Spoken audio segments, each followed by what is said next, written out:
What's going on, guys? Welcome back to Boykin Outdoors. On today's episode, we're going to be talking all things decoys and decoy related.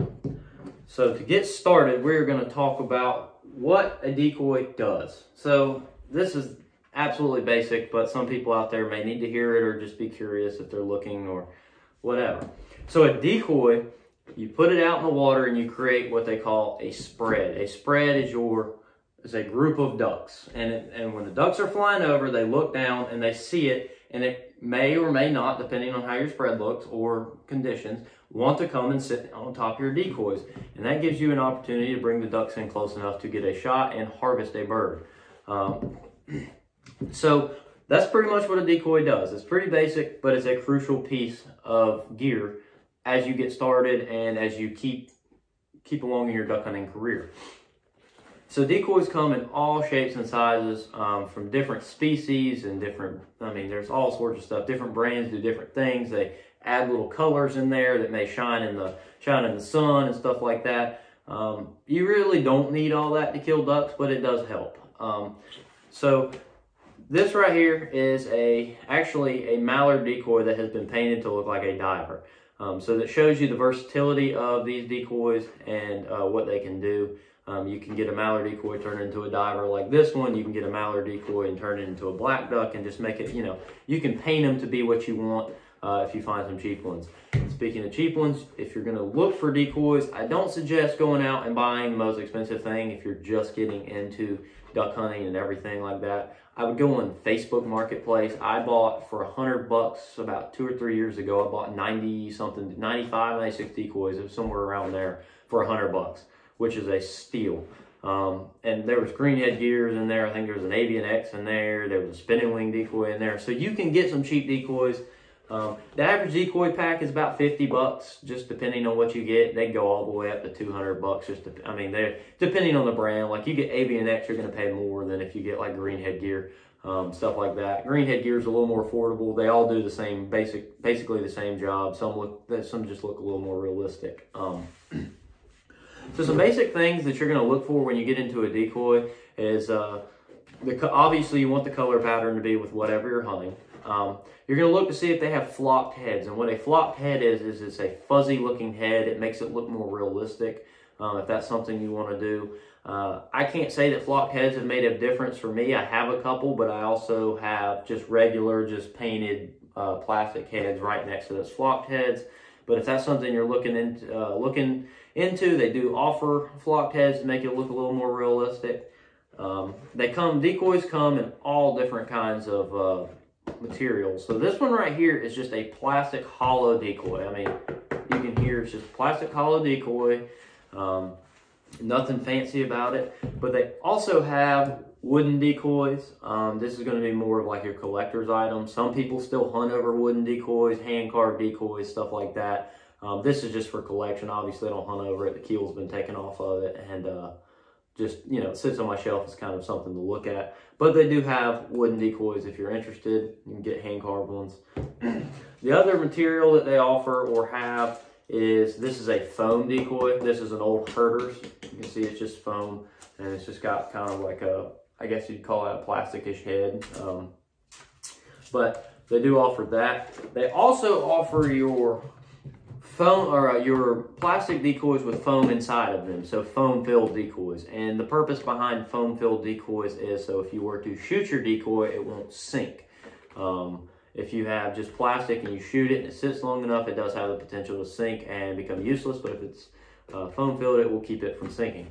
So that is also an option, which are great options if you're going to be diver hunting or you're hunting ducks that are liking to come in right on top of your decoy spreads like teal and stuff like that. You have the potential of shooting them.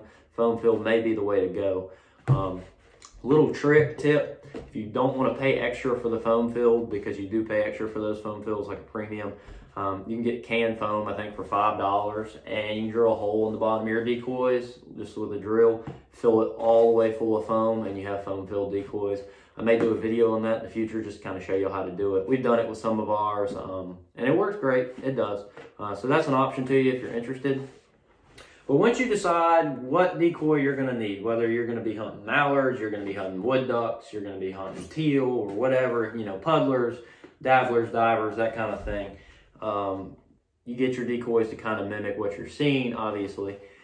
Then you're going to need to get some weights, and weights come in a variety of shapes and sizes. So as you can see, this is just an L shape with a rubber stretch thing here on it. I'll show you what the purpose of all this is in just a minute. Then you've also got this, just kind of almost looks like a kayak anchor, sits on the bottom, and it's also bendable. This L shape is not exactly bendable, and you don't need to bend it for the way this one works. They also sell these like this, those like that. They're just flat looking, kind of, it's the same thing as the kayak looking one. It's just flat, and instead of having the big ball on the end, it's just like a rectangle, long rectangle, and it also bends. So they all have different purposes. They all work. It's just really what you kind of find what you like. For me, I just find whatever cheapest thing I can get and throw it on there. Whatever I can find and use, that's what I use, kind of thing. They also sell what they call, and I don't have any on me right now, it's called Texas rigs. So Texas rigs is basically, it's a weight, and it's normally on some sort of PVC or plastic line. That you have something that connects to the decoy, and then it's got like a little ring, so your whole line can move freely next to that ring that's connected to your decoy with the weight on the end. So to pick those up, they work best for shallow situations because they only come in like 48 and 56 inches or something like that. They may make longer than that. That's just the ones I've used. But you can just grab them by the loop that they have and pick them up and then clip them, and you can carry them around. I'm sure y'all seen them on the videos. People throwing them over their shoulders and stuff like that. Good options if you're hunting shallow water. But for us, with the hunting we do, we're one day we can be in boot deep water, ankle deep water, and then the next day we can be in 40 feet of water. It just depends. Or if we're sea duck hunting, even deeper than that. So we like to have different kinds of decoys that all have long line on them for that purpose, so we can be pretty versatile as far as wherever we're going. We don't have to make any changes. So this right here, the basic thing is the keel on the bottom, as you can see, for those people that are not aware. The name of that little piece on the bottom right here is called the keel, and it's weighted, and it keeps the duck from flipping upside down. When you throw it in, it'll keep it floating upright and won't, like I said, allow it to tip over. So you tie your line off, and then you just wrap your line up. I always do about double what I think I'll be hunting. So if I think I'm in 10 feet, I'm going to put 20 feet of line on there just so I know I have what I need. Especially if you're going to be hunting tidally driven areas where the tides may change on you. Come in, you might need more line, it goes out, you might need less, you know, that kind of thing. But this one doesn't have it because this is a cheaper decoy, but some of our nicer decoys have little clips. So you can let out as much line as you want, clip it off, and then it won't unravel anymore. So you can kind of use whatever depth you want. This one we typically just wrap it around the back and it'll hold for the most part. So that's that. And the way these weights, like I was telling you, that little rubber band and this weight works, this L-shaped weight, you wrap it up and then you just kind of use that rubber band and stretch it, and then you just clip it around the keel just like that. I don't know if y'all can see that, but just clips right around the edge of the keel and holds. These work pretty good. I do have some issues, like if I throw them in the boat and we're going through some kind of choppy water, every now and then they'll want to let go and come undone. That can be kind of annoying and create a tangle. So I do actually prefer, I guess, these right here. And the way these work is you tie them off to the rope just down here, and then you wrap it up, and then this also wraps around the keel like so. But you can kind of squeeze it to the keel and it holds a little better. You can see it's holding by itself without any tension on it. So, you know, they're pretty decent. I kind of prefer the flat ones. I think they work a little better, but like I said, get whatever you can get, it'll work. Promise you that. So there's that. So we went over the kind of the basics of the decoy, we went over the keel and everything, and now we'll go over the last thing is the line. So you want line that will sink. This right here is just braided decoy line from Greenhead Gear. It's 500 feet. I can't remember how much I paid for it, but I wouldn't think it was any more than like 8, 9, 10 bucks. 500 feet will do a lot of decoys. So if you're looking to do that, the purpose of wanting line that sinks is, especially if you're hunting with a dog, You want line that sinks because when you send your dog, you don't want that line floating up on top of the water so that your dog gets caught and tangled all up in it. Because not only is it going to put your dog in danger, but it will also put yourself in a position where you're having to untangle decoys. And if anybody knows anything about untangling knots out of this kind of like braided line, I'm sure y'all fish with braided line. You know what happens when you backlash. So you don't want to get this in a tangle. For the most part, this stuff is non-tangle, and they call it non-tangle, but I've had some problems with the non-tangle tangling. So just get line that sinks. And also, if the line's floating on top of the water, that's just something else the ducks could potentially see and flare off your decoy set. So get something that sinks. You also want to get the appropriate weight size. So I would not be putting, I think this is a 4 ounce. This is from Keel Grabber, some greenhead gear. This is a 4 ounce. I would not be putting this on the bottom of a goose decoy or something like that, especially if I'm going to be in wavy water or high winds where it's got the potential to just pull this along the bottom. I'm going to go heavier. So you want to make sure you get the right weight decoy weight you're using.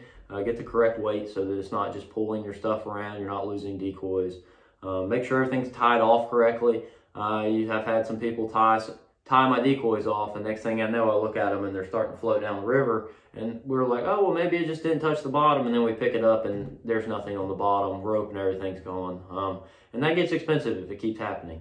So yeah, that's pretty much everything with the decoys. Like I said, if you got any questions, put them in the comments below. If you don't mind, hit that subscribe button, hit that like button, and comment below like I was saying. One thing before I go is, as you can see this shirt I'm wearing, we finally got some Boykin Outdoors apparel coming out. This is one of the first couple shirts. We've got green, black, and blue right now. Although I don't think the blue has been listed, but we do have one available. We got some limited supplies because we just kind of started getting into it. But if you want one, I'm selling them for 20 bucks plus shipping. Depending on where you live, the shipping will change.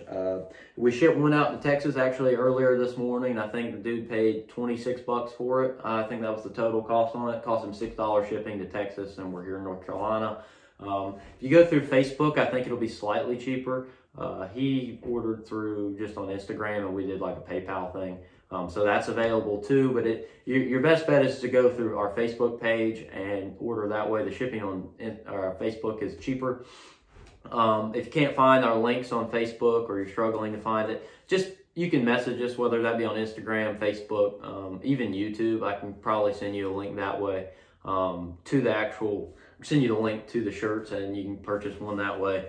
Like I said, supplies are limited, but we are working on it, so hopefully we'll get some more stuff in. So if y'all buy those, we appreciate that, because all the money we make off of these little stuff, the little stuff like this goes right back into making the channel better, whether that be cameras or better hunts or, anything like that, getting some better apparel. Right now, all we got is t-shirts. We're working on some hoodies, so I don't know when those will be out. And I think we're supposed to have our logo sticker coming in the mail today, or in this week at least. So we might have those on there for purchase soon. So just keep your eyes open. Also, we're going to be doing a giveaway here soon. I don't want to ruin what the giveaway is just yet. We've got some ideas of what we want to do. So stay tuned for the giveaways. That'll be obviously totally free. It'll be on me to send out to y'all. And like I said, the more y'all buy of this, the more giveaways I can do, because the more money I have to be able to ship stuff out across the country and stuff like that to whoever may want them. So we appreciate everything y'all are doing. I appreciate everybody who has subscribed. Everybody's going to subscribe, liking, and comment. We really do appreciate it. It means the world to us. We've grown leaps and bounds here in the last couple weeks. So hopefully we'll keep that up, and hopefully things will keep going. So as always, we appreciate y'all's support. Thank y'all for everything y'all are doing. Stay tuned. We got some hunting videos hopefully coming here soon. Now that the season's getting closer. Hit that subscribe button, and we will see y'all on another episode of Boykin Outdoors. Thank y'all very much.